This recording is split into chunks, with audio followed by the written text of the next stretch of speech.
On September 11th, 2025, something prophetic is happening in Israel. Israeli Prime Minister Benjamin Netanyahu made one of his clearest and most definitive public statements against the creation of a Palestinian state. Speaking at a signing ceremony in the West Bank settlement of Ma'ale Adumim, Netanyahu declared, "We are going to fulfill our promise that there will be no Palestinian state. This place belongs to us. We'll take care of our country, our security, and our heritage."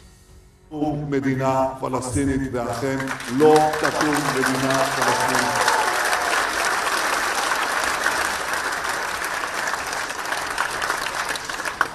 אנחנו נדאג גם למורשתנו, גם לארצנו וגם לביטחוננו.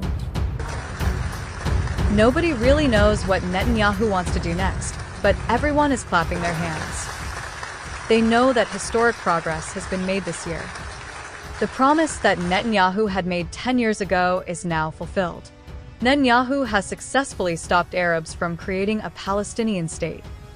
Just a day after that historic moment, Netanyahu visited the Western Wall in Jerusalem and met with senior Jewish religious leaders, including members of the Sanhedrin. These rabbis are seen as spiritual authorities, and Netanyahu often seeks their advice during major decisions. Many believe this moment marks a turning point, possibly the final step toward rebuilding the Third Temple. Netanyahu has been supporting the Jewish rabbi toward building the Third Temple for years.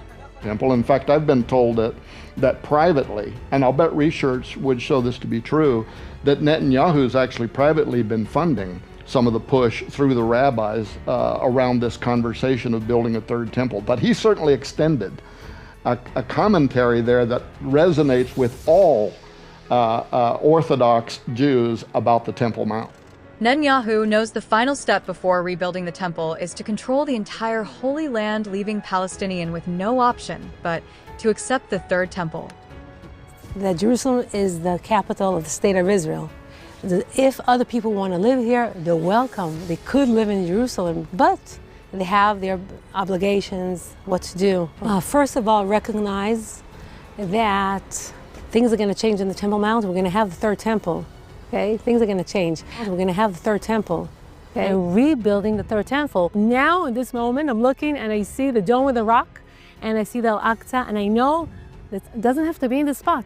Destroy one of those Islamic sites in order to build the temple. Building the Third Temple is no longer just a dream. It's a plan in motion.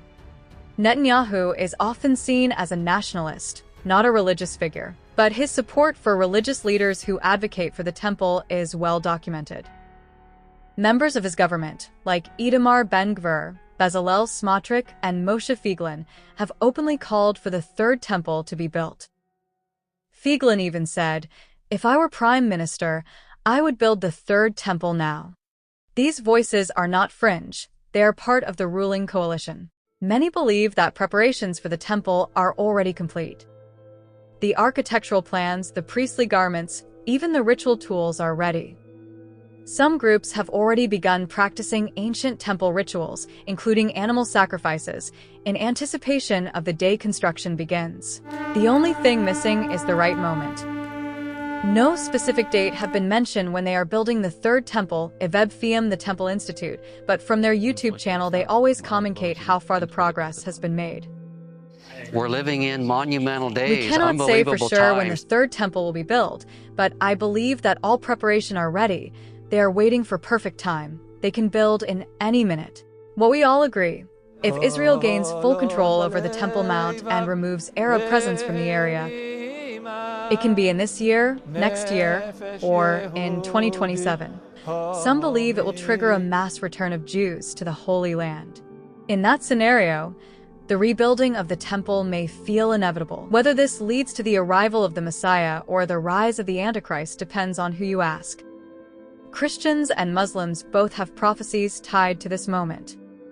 What's clear is that something profound is unfolding, and it may happen sooner than anyone expects. What do you think? Leave in the comment.